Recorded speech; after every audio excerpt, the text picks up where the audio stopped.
Are the policies of today bankrupting tomorrow? This week on Firing Line. It's not a plan that tinkers around the edges. It's a once-in-a-generation investment in America. A $2.3 trillion infrastructure bill now on the table, after more than $5 trillion already marked for COVID relief. The bill as amended is passed. And our national debt is soaring, $28 trillion and counting.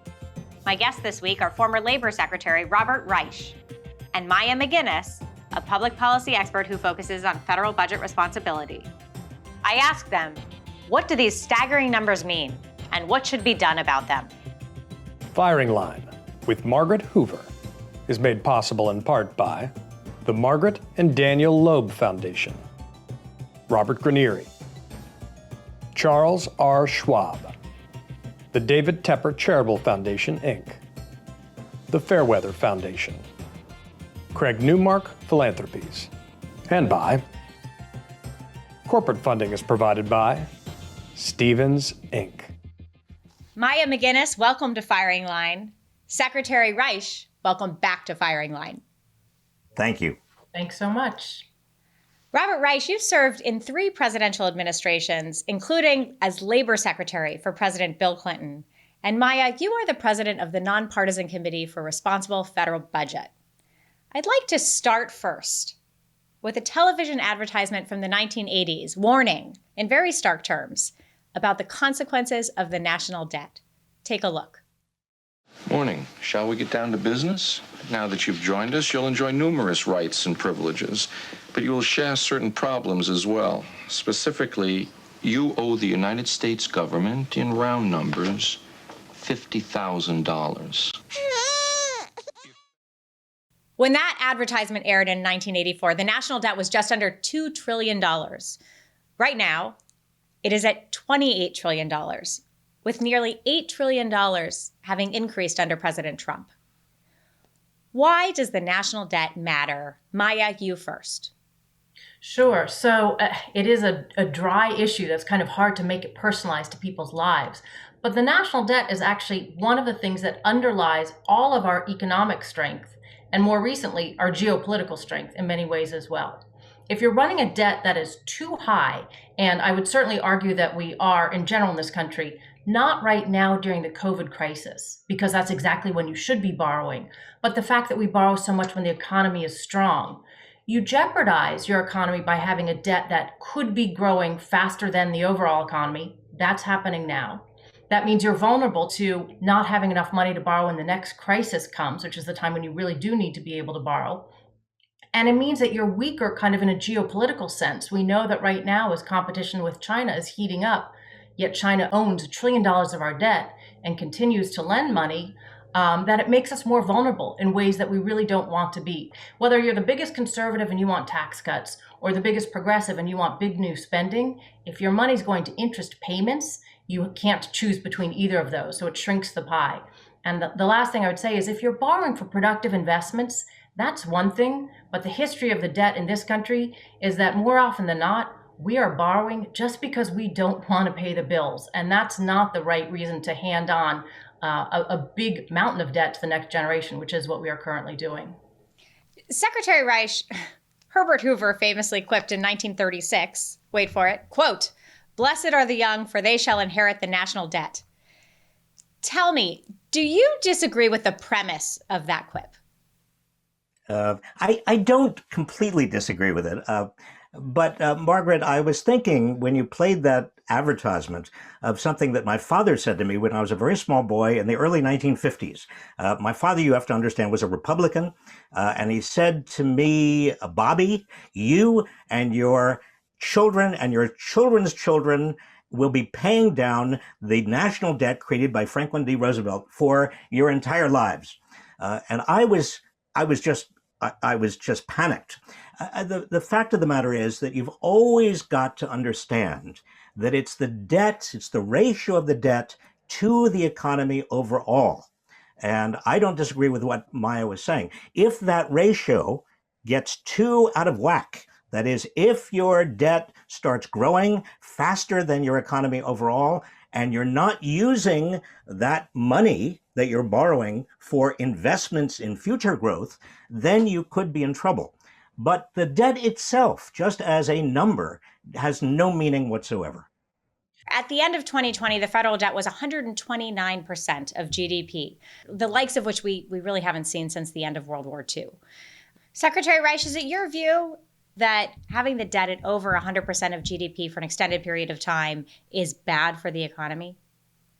Well, I wouldn't put a specific figure or number or percentage on it. I think that if we are spending a lot of that for future investments in, for example, infrastructure, education, retraining, research and development, all of the things that grow the economy in the future, then I would say those kinds of public investments are appropriate. I'm not going to worry that they may take 100 or 200 or 300% of the economy. Secretary Reich, you were on Firing Line as a guest with William F. Buckley Jr. at least 2 times by my count. Here's a different firing line from 1992, where William F. Buckley Jr. welcomed the editor of The Economist, Clive Crook, and the founder of the American Prospect, Robert Kuttner, in a special firing line debate on reducing the deficit as a national priority. Why would you want to reduce the deficit ever, on your view? Oh, because I think we all agree that there is some level which is unsustainable. The question really, and this is the narrow debate, is whether 50% of GDP is such an unsustainable level that we all ought to be tightening our belts and condemning the economy to slow growth. But the truth is, as you've said, no one knows what that figure is. You said that. No one knows. Well, you're saying you know what the figure is. If so, tell us what the figure is. I'm saying that America's historical experience shows that an economy which is otherwise healthy, which is investing a lot of its product, can sustain a deficit of 119% of GDP. That was the peak after World War II, and not have that do terrible things. On the contrary, that did beneficial things. They're having the same debate 30 years ago that I'm asking you all about now. What is the number? You're saying you're comfortable 200% or 300%. There is no clear number.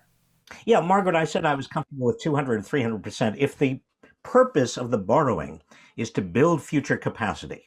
That is, if the economy will grow dramatically because of your public investment, then the debt as a percentage of the GDP, as the percentage of the economy, will naturally decline. I would be concerned, however, if we were not spending that on public investment. Let me just say that I have a certain credibility, certain creds here, because I was a member of an administration, the only administration that actually balanced the budget and ended with a surplus. You served in the Clinton administration, which of course was the last administration, with the help of a Republican Congress, to achieve this historic budget surplus. Is it your view that that was the right policy for President Clinton to pursue? No. Margaret, I thought that it was unnecessary. There were a lot of things that President Clinton could not do in terms of public investment in education, in infrastructure, in basic research and development, that he and ideally America should have done during those years, but did not do because of this totem of bringing the deficit down and balancing the budget. I don't think we want a rigid formula here.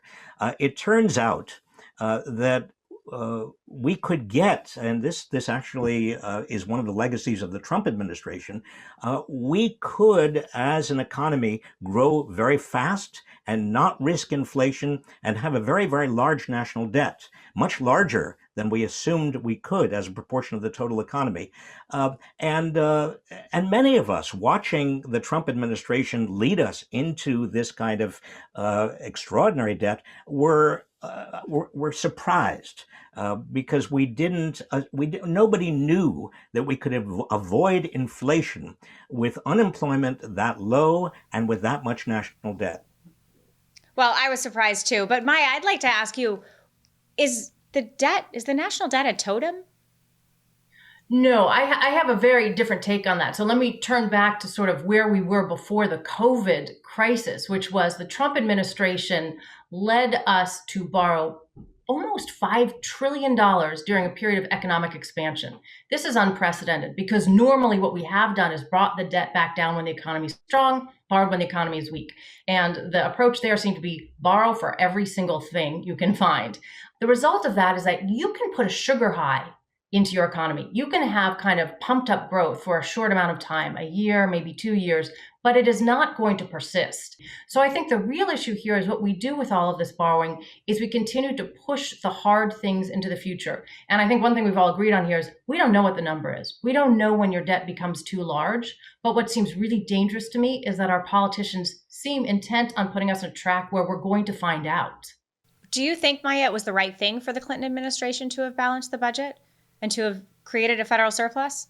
Absolutely. I was going to say congratulations, Secretary Reich. It was terrific work. They really did a good balanced package, and I point to it as one of the last big successes that we've seen in government, where it's beyond just the fiscal problems that we have. It's when our political leaders were willing to do things that were hard. But now nobody is willing to kind of level with the American people that you can't borrow indefinitely. And if you want to do things, you have to be willing to pay for it. And I think this is what's dangerous. The notion that everybody's trying to sell the American public that you can have a free lunch, that this thing will pay for itself, or this thing is so important you shouldn't pay for it, or just go ahead and print lots of money.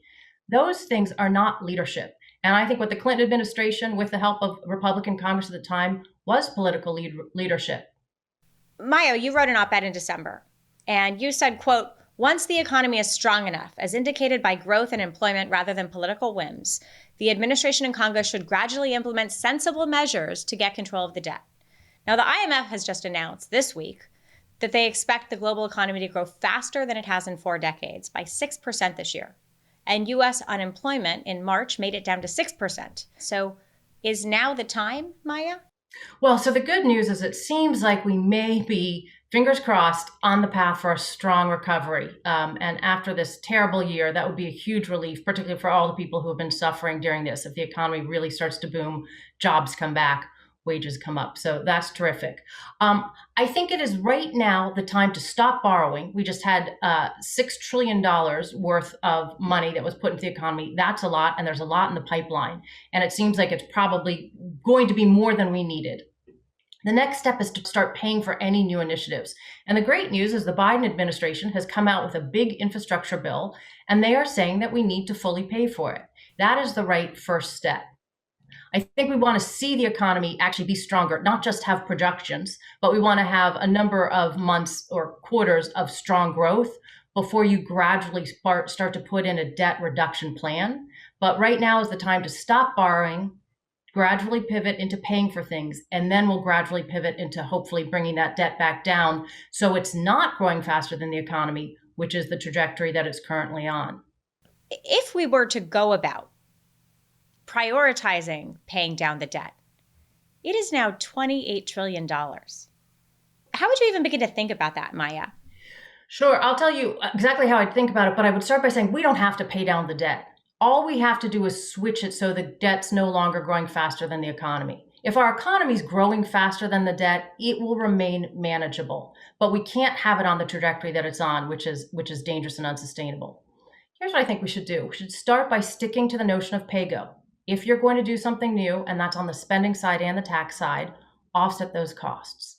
The second thing is we have 4 major trust funds that are headed towards insolvency in just over a decade. Both of Social Security trust funds, disability and retirement, hospital insurance for Medicare, and the Highway Trust Fund. We have to fix those programs. There are many ways to do it, but we have to fix them. The next thing is we have to start putting in a balanced package. And I would say you have to look at both spending and revenues. There are a whole lot of ideas that would be consistent with Biden's plan not to tax people under $400,000. There are other taxes like a carbon tax that I think are important. We have $1.8 trillion in tax breaks a year called tax expenditures. We should wipe so many of those out, particularly in the upper end. And then we need to think about spending reductions. So we used to have spending caps in place. They're gone now. They were too aggressive before, but we should put in reasonable ones that Congress can actually stick with and have some kind of a balanced plan. I could go on all day about how you would pay for these things. It's the harder side of politics, but it's how you build trade-offs into the budget so that you really do that exercise of if something's worth doing, it's worth paying for. Secretary Reich, let me ask you about something that I've observed in the debate about the national debt, which is it seems to be that there is a paradigm shift on the left that maybe the debt doesn't matter at all, ever. What is your view about modern monetary theory and this general approach to the debt? Well, I think there is something to modern monetary theory. That is, we do print our own money, and the world is awash in money right now. Interest rates are historically extraordinarily low, not only short-term interest rates, but long-term interest rates. I think it cannot be taken too far. Again, I want to emphasize two things. Number one, I agree with Maya that there needs to be some discipline, and we can't just simply assume that we can just add forever to the national debt. And I do think we have to raise taxes on the wealthy. We've got to, if you're asking me how else we can get some money together, I would say let's take a look at national defense, which is $720 billion a year. We're spending more than the 10 next biggest nations put together with regard to their spending on national defense. It's absurd. We could cut that dramatically. I think Biden is also on the right track in terms of asking big corporations to bear some of the burden. The corporate revenues, and Maya, I'm sure you know this, corporate revenues from corporate taxes, that is, used to be in the 1950s about 45% of total federal revenues. Corporate taxes now account for 7% of total federal revenues. A huge, dramatic drop in who is actually paying the cost of our government. And I think corporations ought to be asked to pay much, much more. Listen, there has been a lot of spending in recent years. There are economists that think that this amount of government spending could ignite an inflationary spiral like the U.S. had in the 1970s. At what point do you all have a view? At what point the Federal Reserve should raise interest rates? Or is inflation, like debt, something that the government can ignore? Let me just say two things. Number one, it's not just spending, it's also tax cuts. I mean, the big Trump tax cut was about $1.9 or $2 trillion over a 10-year period. That's nothing. Number two, I think that what we do need to be aware of is that there are structural changes in the global economy and in the United States economy that may make it easier to avoid inflation than it was in the late 1970s when Paul Volcker broke the back of double-digit inflation. Alan Greenspan in the 1990s was very explicit, unusually for him, because very often you couldn't tell what Alan Greenspan was saying. He avoided being understandable. But one thing that he was very explicit about was that we were living in a new globalized economy in which companies can get additional capacity for production very, very easily and very, very cheaply abroad. And also, labor unions were far less powerful than they used to be. When a third of the country's private sector workforce was unionized in the 1950s, now we're down to under 7% is unionized. So for that reason, inflation, for those two reasons, inflation is less of a problem than it used to be and poses less of a threat, even though we have a lot of spending and a lot of tax cuts. Maya, did you want to add anything? Well, I think that's right, that globalization has changed the macro dynamics in our economy, and both inflation has been easier to control and interest rates have been lower than we thought they would be.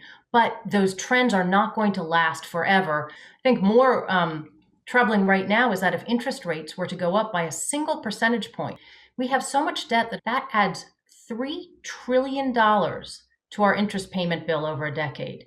That's 1.5 of the reckless Trump tax cut. So and that's just 1 percentage point. We are really vulnerable. And I think I would describe the fiscal situation that we have in so many ways as increasing our pockets of vulnerability. at a time where we already have risks and challenges we should be dealing with. We should be thinking about how to grow the economy for the long term. We should be thinking about how to update our social contract for the new risks and challenges around the changing workforce. But that debt is just a huge weight around us while we're trying to think about all of those issues. President Biden's infrastructure proposal will cost $2.3 trillion. Maya, you wrote in a column last month, quote, "Updating our infrastructure can definitely help our economy, but not if it increases our country's already massive levels of debt." Proponents of the legislation argue that it pays for itself in terms of economic growth. Does it? No, it doesn't. We should stop wrapping things in pretend promises. This doesn't pay for itself. Tax cuts don't pay for themselves. But that doesn't mean that this isn't a good thing to do. Spending on infrastructure is definitely an important thing to do. And that's why it's so important that the Biden administration has also said they plan to pay for their infrastructure. So this is a very large package. I think we are behind on our infrastructure, but I would argue that this package is probably going to prove to be much too big in certain places, and you could scale it back to a more moderate size, still large, but more moderate. But as long as we are honest about what it will cost and what it will pay for, this is a good discussion to be having. I think it's a little dangerous to put huge price tag, new spending agenda items out there before we have a plan to deal with the existing debt. I would flip these and say, how are we going to handle the debt so that it's not growing faster than the economy, get it to a reasonable level? And then how are we going to make sure that we make investments in the area of the economy that have been so neglected, both infrastructure and really importantly in human capital? Mr. Secretary, I have a feeling you have a different approach. Well, I do have a slightly different approach, and that is, it seems to me, if we are making public investments that qualifies public investments in terms of there's reasonable empirical evidence that the return on every dollar spent for infrastructure or education or research and development or early childhood education is more, quite substantially more than the dollars we put into it, in terms of economic growth, in terms of overall prosperity, then we ought to be doing it. And we shouldn't be sort of rigidly restricted with regard to any kind of notion of national debt. If something qualifies as a public investment because the return is substantial for the country as a whole, then we ought to be doing it. Could I put a finer point on that? In that the actual package is $2.7 trillion, it turns out. And there's absolutely no way that big a package, all of those items come anywhere close to paying for themselves. You could probably find, a couple billion that pay for themselves. And so we shouldn't pretend that it's going to have a huge growth dividend that will pay for itself.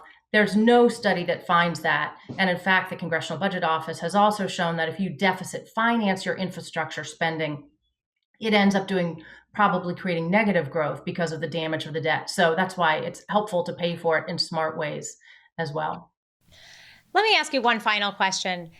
We have used in the past several years Federal Reserve monetary stimulus and government spending to pull us out of two recent crises, the housing crisis of 2008 and now COVID. If we had another financial crisis or another pandemic occurred, would the Federal Reserve and the government's balance sheets be enough to handle a crisis of the same magnitude? Secretary Reich.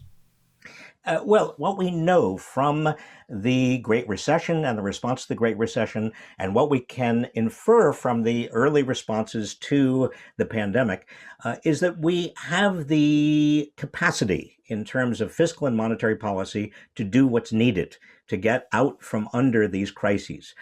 If anything, we failed in the Great Recession, starting in 2008, 2009, to do enough.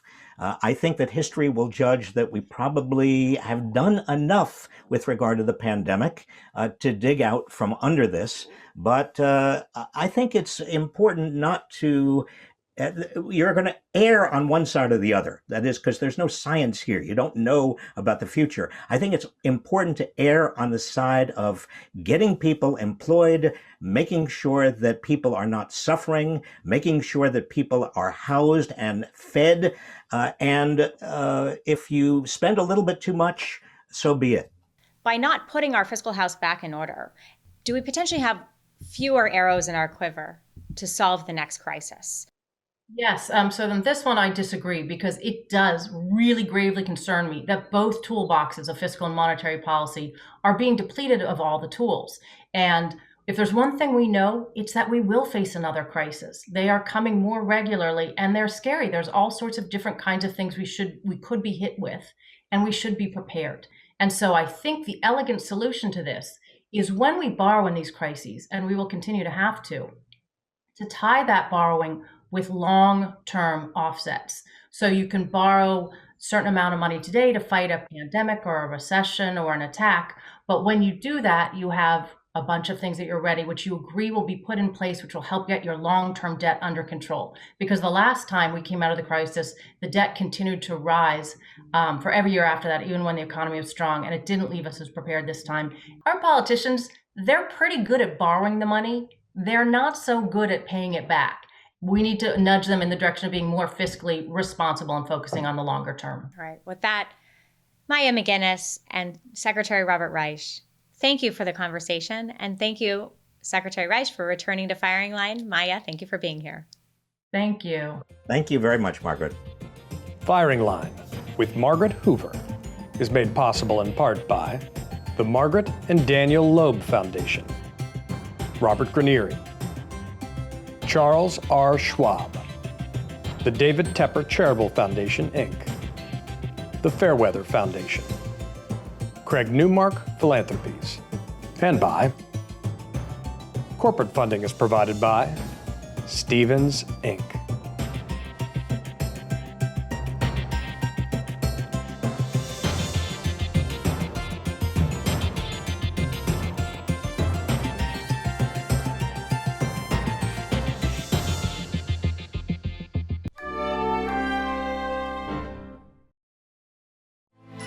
You're watching PBS.